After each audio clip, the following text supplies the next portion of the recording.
կատարվում այնտեղ։ Այս պահին տեսեք երեխաները ինչ են անում։ Սա է ցուցիչը, որ ոչ մեկ չի կարող մոռանալ տալ։ Տեսեք։ Հիշենք, որ Նիկոլ Փաշինյանն էր, որ ասում էր Արցախը Հայաստան է եւ վերջ, եւ հիմա ասում են դա իրենց սխալն էր, որ Ղարաբաղը ճանաչում էին Հայաստանի կազմում, եւ դա եղավ ցուցիչը, որ գործն են Մեր սխալը որն էր։ Մեր սխալը երևի այն էր, որ իրենց վստահեցինք մեր երկրի անվտանգությունը։ Մեր սխալը պետք է որ առաջ դզենք, որ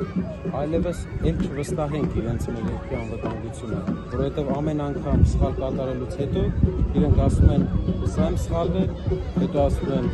եւս մեկ անգամ սխալվեցին, չի կարելի ներել այդքան սխալներ,